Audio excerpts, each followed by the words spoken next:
Hi everybody, welcome to Skill 5, Writing a Summary.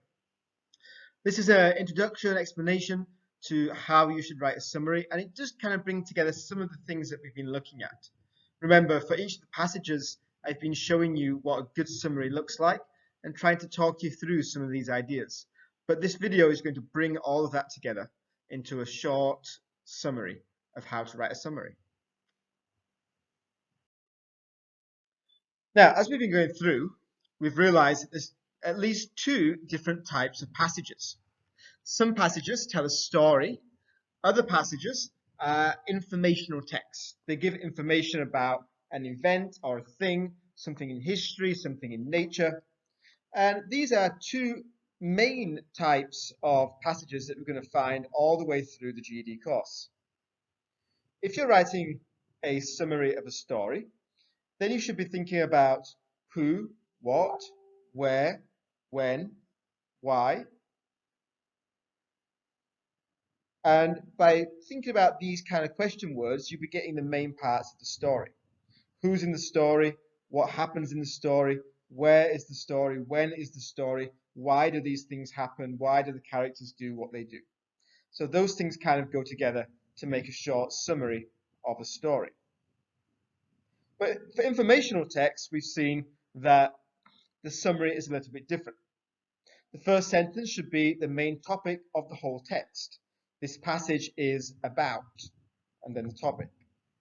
And then the remaining sentences of the summary really need to try and summarize the supporting reasons, the supporting points that are mentioned in each paragraph. Normally, when you're reading an informational text, each paragraph will have a different idea. So you can often just go through the paragraphs and try to pull out the main idea of each paragraph. So when you start to write your summary, the first thing you need to ask yourself is, am I writing a summary of a story, or am I writing a summary of an informational text? This is copied directly out of your textbook. First, remember that when you're writing a summary, you do need to take time. Each passage in the textbook is designed to take 30 minutes. But a summary is 5 points. Each page is worth 20 points. So actually the summary is 25% of your marks. You cannot do it in the last 2 minutes of the exam. Now, if a question is worth 5 marks, there should be 5 points. Some people write too little, and so they can't get 5 points because they only have 1 or 2 ideas. But some people, they write so much that they do not focus on the main points. They put in lots of details, they put in quotations, they put in lots of points, but this is not a summary. A summary always has to be short and focus on the main point only. When you write a summary, especially of the informational text, write the main point of the whole passage first. Then focus on the subpoints. What is the main point of each later paragraph? It's very important. You must write in your own words. You're not copying from the passage. That's called plagiarism, and it's simply not acceptable at university. So it's good for you to learn to take ideas, but write them in your own words right now, before you get into higher level and before you start preparing to go to university. Don't include the minor details, and don't include your own ideas either. A summary has to be based on the passage. It can't be your idea. It cannot be your opinion. It has to be from the passage. Now we're going to take a look at a couple of summaries from the first 2 passages in the textbook. So look at this following example based on that first passage about the king of the beasts. This passage is about lions. Both male and female lions have large bodies.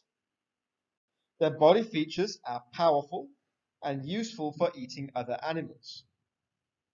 They normally live together and sleep for many hours every day. They hunt and eat together, so they eat large animals. Pause the video for a moment and try and answer these 2 questions. Where is each sentence in the summary from? And why didn't I include things like 20 to 25 years? Pause the video now and think about these two questions.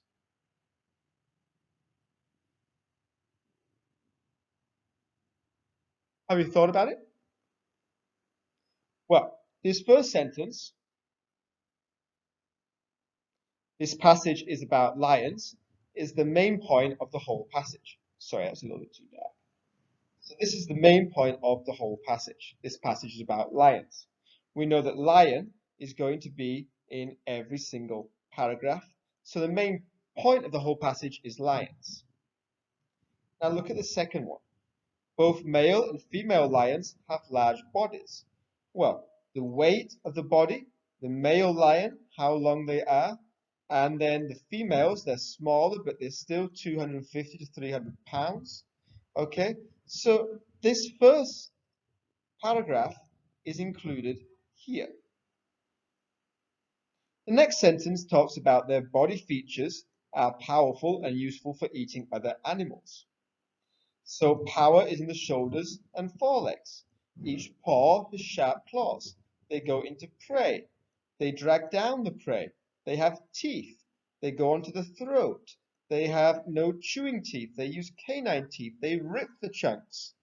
This is all about different body features and how these body features are useful for eating other animals. They normally live together and sleep for many hours every day. They live in groups. The groups are called prides. Okay? And who is in the pride? Males and females. And they sleep for many hours every day. So this sentence is mainly from this paragraph. And then they hunt and eat together, so they eat large animals. Well, they like large prey. Examples of the animals they eat. And they go by surprise. They hunt at night.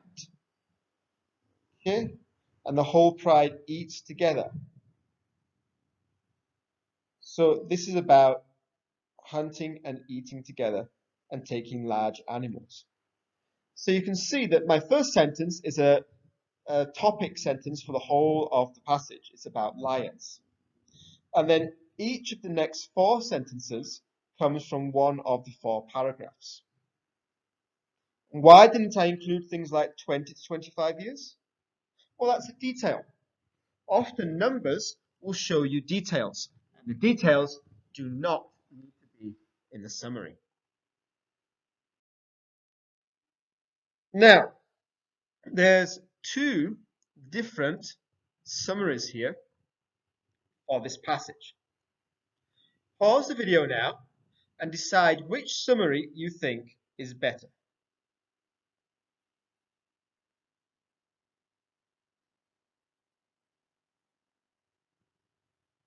Have you got an answer? If so, let's look together. First summary. This passage is about the longest trail. A friend might ask, want to take a hike? The Appleton Trail is the longest marked footpath. It is about 2,200 miles and takes 6 months to walk. Most people start around April 1 because of the weather. I think they must get very tired. Now, this here, a friend might ask, want to take a hike, is copied directly from the first paragraph. So that's not good because it's copying directly from the passage. And again, the Appalachian Trail is the longest marked footpath. The trail is the longest marked footpath, is copied from the passage. And then we've got 2,200 miles and takes about 6 months to walk. 2,200 miles, it takes about 6 months. These are details. Most people start around April 1 because of the weather. Well, here it says about April 1 and it talks about the snow. And then this last sentence, I think they must get very tired, is not from the passage. That's the That's my own idea. So this summary is not good because it copies from the passage, it takes small details from the passage, it does not include ideas from every paragraph, and it's got my own idea at the end. The second one, this passage is about the Appalachian Trail. Okay, that's good because Appalachian Trail is what the whole passage is about. It is long and goes through many states in America. So the Appalachian Trail came from the first paragraph. 14 states is the idea of many states. And long, 2,200 miles, it is long. So we have ideas here from the second paragraph. People often start in April because the snow will be melted by the time they finish. They start in April, the snow will melt it. Okay, so that idea is coming from the next paragraph. And then we have, it takes a long time, people need to plan carefully. Careful planning is necessary. Okay, and it tells you more about planning in this paragraph, but I didn't go into detail. And the last paragraph talks about starting in 1922, and this says people have traveled on it for many years. So the second summary is much better because it does not copy from the passage, it does not include details from the passage, it does use my own words, and it does have ideas from every paragraph. This is a good example of a summary.